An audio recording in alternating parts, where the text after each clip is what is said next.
Assalamualaikum warahmatullahi wabarakatuh. Anak-anakku yang Bapak cintai dan Bapak banggakan, Bapak ucapkan selamat belajar. Alhamdulillah kita diberikan kesempatan untuk bertemu lagi dalam kegiatan belajar pendidikan Al-Quran. Walaupun tahun lalu Bapak sudah mengajar kalian di kelas 3, ya Bapak harap semangatnya juga jangan kendur. Malah kalau bisa harus lebih semangat lagi walaupun kita belajarnya dengan cara seperti ini. Harapan Bapak ke depan ya mudah-mudahan coronanya sudah segera pamit, pandeminya juga sudah selesai, kita kembali normal, bisa belajar langsung bertatap muka di sekolah ya. Amin ya rabbal alamin. Anak-anakku semua, pada kesempatan hari ini, pada minggu ini Bapak ingin mengajak anak-anak semua untuk belajar hukum nun sukun. Nah, kalau Bapak nggak lupa, di tahun lalu kita sudah belajar hukum nun dan mim bertasydid atau gunnah. Nah, sekarang pada kesempatan ini kita akan belajar hukum nun sukun atau tanwin. Boleh anak-anak semua disilahkan untuk mempersiapkan buku cetaknya biar nggak bingung ya. Oke, bisa dilihat hukum nun sukun atau tanwin ya, pendidikan Al-Quran. Nah, ada beberapa hal yang akan dibahas pada bab ini. Poin pertama yaitu pengertian daripada hukum nun sukun atau tanwin. Yang kedua, klasifikasi atau pengelompokan. Ya, dikelompokkan hukum nun sukun itu ada berapa. Kemudian yang ketiga, poin yang ketiga adalah skema. Ya, nanti Bapak akan tampilkan skemanya. Dan yang keempat yaitu latihan. Perlu kalian ketahui bahwa pengertian dari hukum nun sukun adalah salah satu hukum tajwid yang terdapat di dalam Al-Quran. Hukum ini berlaku jika nun mati atau tanwin bertemu huruf-huruf tertentu. Nah, nanti hurufnya apa saja kita akan bahas. Namun sebelum itu Bapak ingatkan kembali. Ketika kita belajar tajwid itu, kita harus ingat bahwa kita belajar tajwid supaya bacaan Al-Quran itu benar. Sama saja dengan kita memahami atau belajar rambu-rambu lalu lintas. Ketika seharusnya lampu hijau itu kita lanjut atau melanjutkan perjalanan, malah kita berhenti. Nah, apa yang terjadi? Kecelakaan. Begitu sebaliknya. Ketika ada lampu merah, ya, ketika ada lampu merah, kita lurus aja terobos. Karena kita tidak paham, maka apa yang terjadi? Kecelakaan juga kan. Nah, makanya di dalam ilmu tajwid ini, ya, dalam pembelajaran ilmu tajwid ini harapannya adalah supaya kita tepat dalam bagaimana cara membaca Al-Quran yang baik dan benar. Seperti itu ya. Lanjut. Nah, ini klasifikasi atau pengelompokan hukum nun sukun atau tanwin. Tanwin itu kalau ada yang ngerti ya, ada fathah, ada kasroh, ada duma. Kalau fathah itu dibaca a, fathah. Kalau kasroh i, kalau duma u. Nah, maka kalau fathatain, kasrotain, dumatain berarti an, in, un atau disingkat dengan tanwin ya. Tanwan, tanwin, tanwun. Nah, hukum nun sukun ini dibagi menjadi 4. Yang pertama izhar, iklab, idgham, kemudian ikhfa. Kita akan bahas satu persatu. Yang pertama adalah izhar halqi ya. Izhar halqi karena memang hukum izhar itu ada izhar syafawi. Nanti kita belajarnya hukum nun mim sukun ya. Nah, biar membedakan maka ada izhar halqi supaya nggak bingung nantinya. Oh ya, izhar apa ya? Izhar syafawi apa izhar yang hukum nun sukun? Nah, kalau izhar hukum nun sukun itu berarti izhar halqi. Penjelasannya, jika nun mati atau tanwin bertemu atau menghadap salah satu dari huruf izhar yang 6 ya. Hurufnya apa aja? Kita bisa lihat. Ada huruf H, kemudian Gho, ain, ghin, hamzah, dan ha.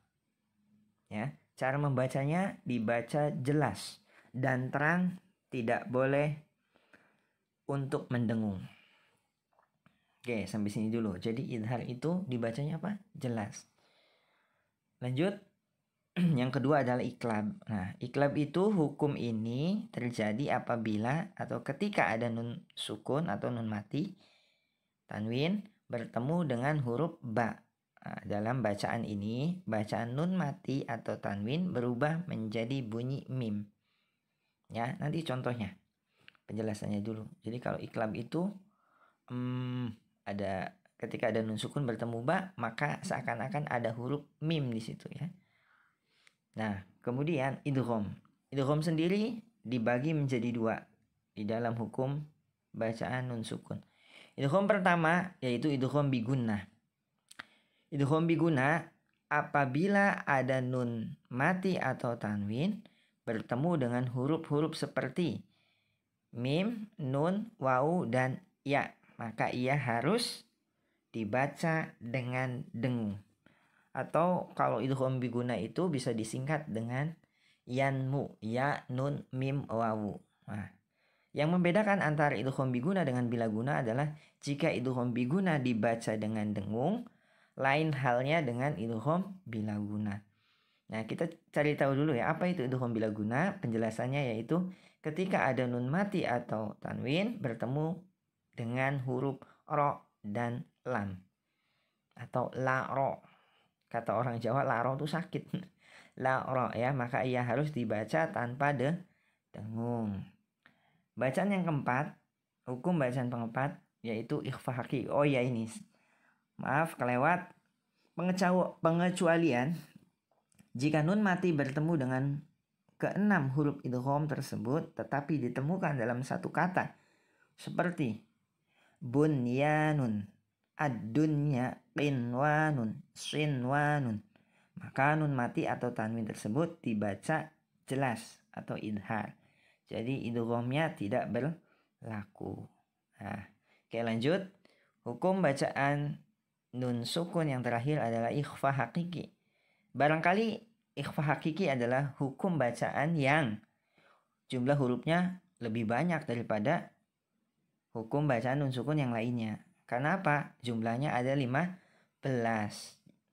Penjelasannya jika nun mati atau tanwin bertemu dengan huruf-huruf seperti ta, sa, jim, dal, zal, zai, sin, shin, sod, bod, po, dho, fa, ko, dan kaf ya.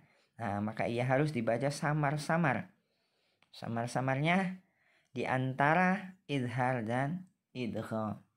Baik, kita bisa lihat. Nah, ini skemanya. Kita bisa lihat itu ada nun sukun atau garis miring, ada an, in, un atau kita singkat dengan tanwin. Idhar dibaca jelas, hurufnya ada 6 yaitu hamzah, ha, kho, ain, ghin, ha tanpa adanya gunnah. Contoh an'amta. Kemudian dilanjut hukum bacaan yang kedua yaitu ikhfa haqiqi. Ikhfa ini dibaca samar, hurufnya ada 15. Ya, apa aja? Bisa kita lihat dal, jim, ta, shin, sin, zai, zal, to, bo, sod, kaf, kof, fa, dan dho. Contoh wa min syarri ya. Berbeda dengan idhar. Kalau idhar ainnya nunnya dibaca jelas ketika bertemu dengan huruf ain. An'amta. Nah, itu jelas sekali ya nunnya. An. Kalau ikhfa itu wa min syarri. Nah, berbeda dengan hukum bacaan yang ketiga yaitu iklab. Iklab itu berubah. Apa yang berubah? Nah, ketika ada huruf nun sukun atau tanwin bertemu dengan huruf ba, maka nunnya berubah jadi mim. Contoh mim ba'di layum badan, bukan layun badan tapi layum badan. Nah, Seperti itu. Hukum bacaan yang terakhir yaitu idgham. Idgham sendiri dibagi menjadi dua. Idgham itu artinya masuk, ya, masuk kemana? Ke dalam huruf berikutnya setelah nun, sukun atau tanwin. Hurufnya ada 6. 4 di idgham biguna, 2 di idgham bila guna. Idgham biguna itu dibaca dengan gunnah atau dengung. Hurufnya apa? Ya, nun, mim, wawu atau disingkat yanmu. Contoh, famay ya'mal, famay ya'mal. Nah, dilanjut idgham bila guna, tanpa guna atau tanpa dengung. Hurufnya ada 2, la, ro, lam dan ro. Contoh, mir rabbihim, mir rabbihim. Nah, seperti itu anak-anak ya. Terakhir, nah ini latihan. Siapkan buku cetak pendidikan Al-Quran di halaman 2. Bapak akan mencontohkan membaca ayat 35-40. Berhubung di slide berikutnya Bapak hanya mencantumkan ayat 35-38, tapi tidak apa-apa. Selanjutnya, siswa menyimak dan bergantian membaca ayat tersebut. Terakhir, siswa menunjukkan bacaan yang mengandung hukum nun sukun dengan melingkari potongan ayat tersebut dengan pensil dan memberikan keterangan hukum bacaannya. Ayat 35 sampai 38